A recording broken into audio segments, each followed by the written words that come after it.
The Household of God, Volume 1, Chapter 31. Emigration under Medjuhed.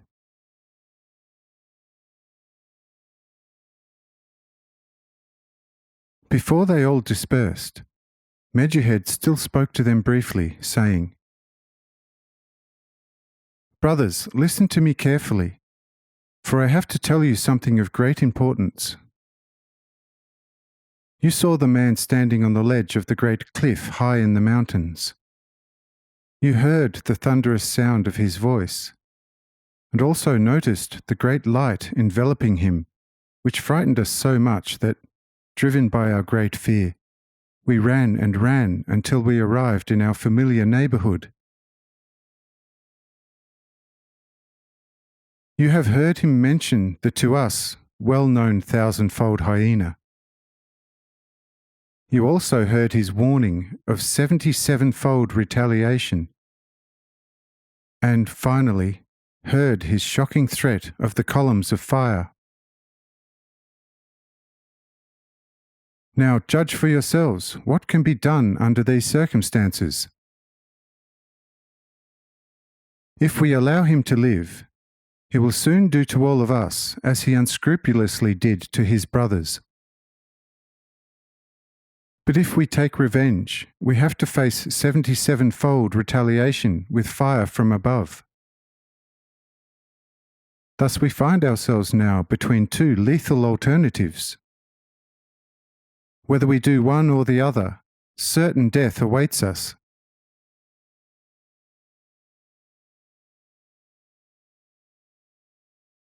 Let us bury the horrible secret, as a secret of death, deep within us. Then take our wives and children, and in the stillness of night leave this land of horror. We shall push eastward where we have already noticed a low mountain range, which we shall cross. Then we shall see whether there is still another land beyond this wicked one. Even if there were the end of the world, I think it would be better to live there peacefully and go to sleep in our old age than here in constant anxiety, either to soak the earth with our blood or be burnt to ashes."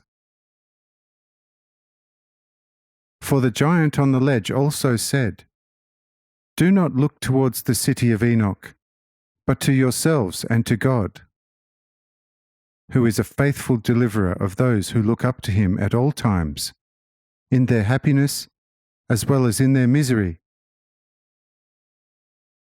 which latter has now reached its peak with us. Therefore, brothers, all of whom are striving for justice, do rely on the God the Great One on the mountain has poignantly brought to our notice, and let us do that today rather than tomorrow, when it might be too late.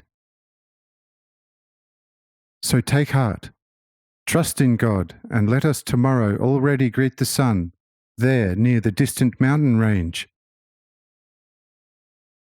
Hurry, fetch your families and your belongings, as foods and animals, and in 3,000 moments we shall gather here once more, well equipped with clubs.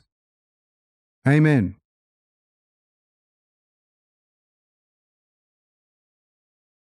And behold, the crowd said Amen too. And within 2 hours all were ready for the journey. And it was the 2nd hour of midnight. When Medjuhed had counted all the fathers and found them to be all present, he thanked God, and fled at the head of the large crowd following him, consisting of 10,000 male and 20,000 female members, on as many camels and big donkeys. When the sun rose, they had already quite a while ago reached the distant low mountain range. Of course, without my special help, this could not have happened, as in a straight line the mountains were at a distance of 30 hours. Here they let their animals graze for 2 hours, and they themselves rested, ate of the fruits they had brought with them, and, bid by Medjuhed, thanked God for such a miraculous deliverance. But Medjuhed, inspired by the Spirit, went a bit further, accompanied by 10 men, threw himself to the ground in the presence of the 10 companions, ignited in his love for God, and in the light of this love, discovered much evil in his heart, whereupon he began to weep and lament in his remorse about his great guilt. When I saw that his penitence was genuine, I wrote in clearly legible fiery script the following words into his heart.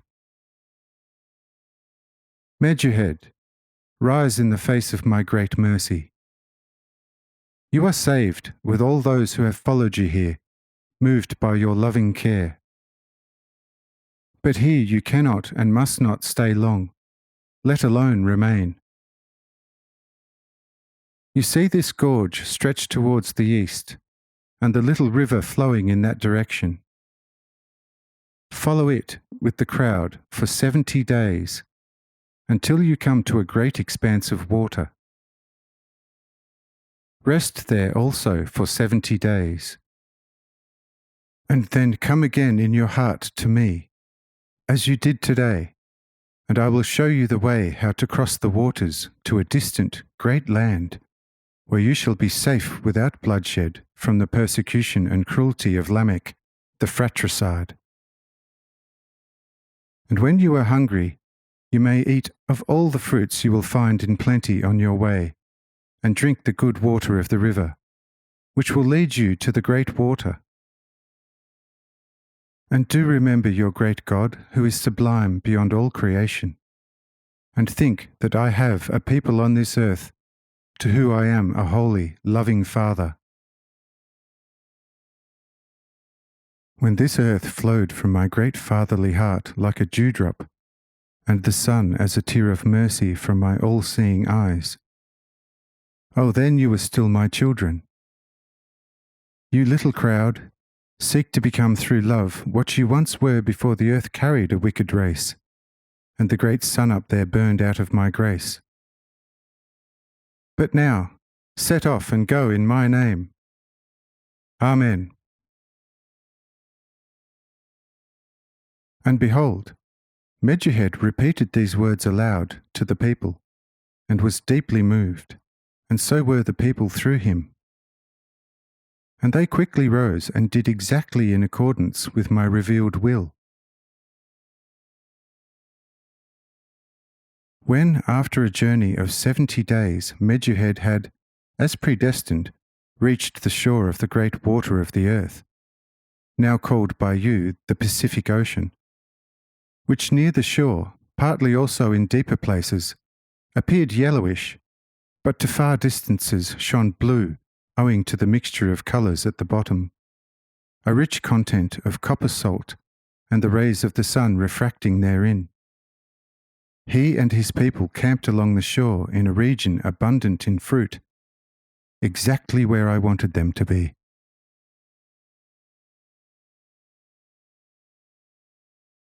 When Medjuhed, and also all who had followed him, saw what a good guide I am, he fell on his face and thanked me from the bottom of his heart, and all the people more or less followed his good example, which pleased me.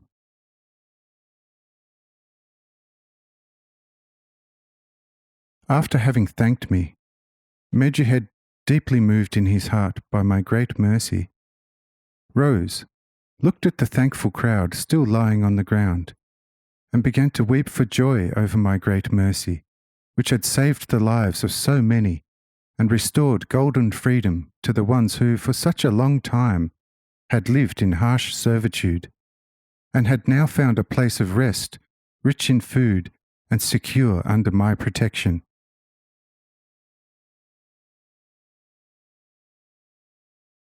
And when soon the people had risen, strengthened and very happy, Medjuhed climbed to the top of a hillock about 7 fathoms high, or rather overlooking the plain at the height of 7 men, and from there made a lengthy speech.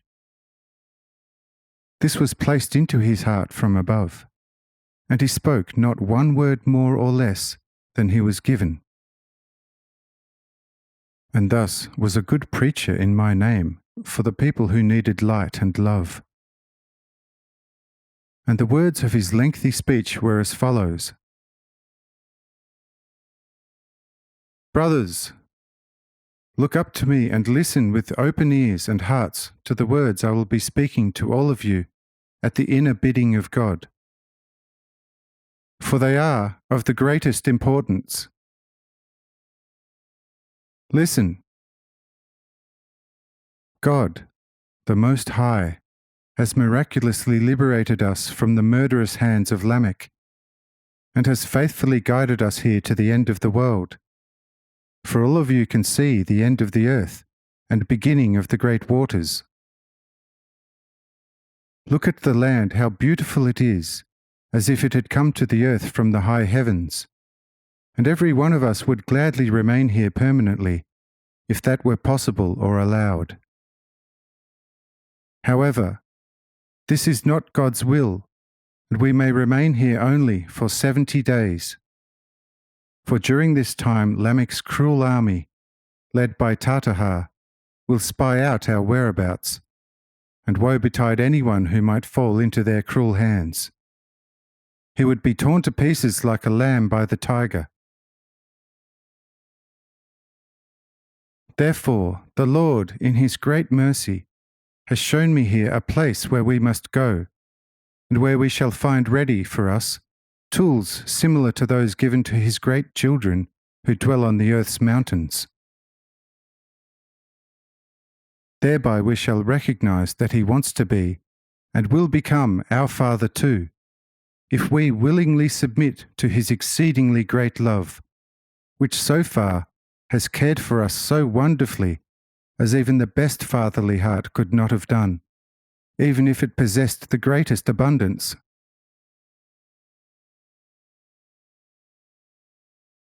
We are to take these tools and use them for felling the slim trees. Remove their bark and all the branches. Square them on 4 sides, on top like the calm surface of the water. 10,000 trunks of the best kind, which have only little foliage, shall be prepared like this. Each well-trimmed trunk shall have the length of 10 men, and the width of a man's step. With the nails, which in great quantity will be found among the tools, always 30 trunks shall be firmly joined together. When this base is completed, on the sides 3 trunks shall be fastened lengthwise, one on top of the other, and broadwise 2 on top of each other. Then the inside shall be well tarred with resin or pitch from the trees, which in the meantime shall be collected by the wives and children in great quantities. These new structures we shall build along the shores, and on the last day we shall fasten a large branch with green foliage in each corner of the structures, for a sign of the victory won through the great mercy from above. Further instructions we may expect on the last day according to the great promise I received, when our eyes were still turned towards the city of Enoch in great fear. And so, let us all work together, as brothers, since we have no ruler whom we must pay an exorbitant tribute, except for our great God, who is Lord of all might and power, infinite from eternity, and also a mighty and just Lord, over all masters wherever they may unlawfully be, on earth, now and in all future times of times, committing atrocities and murdering their brothers. To our God, who wants to be a father to us, we owe love and unconditional obedience. Whoever will therein resist shall not be punished by his brothers, either with rods or clubs, but God himself will punish him by withdrawing his grace. Now you know all you need to know at this stage. Therefore, assemble, strengthen yourselves with food and drink, thank the Lord, and then without delay, start on the commanded great task. Amen.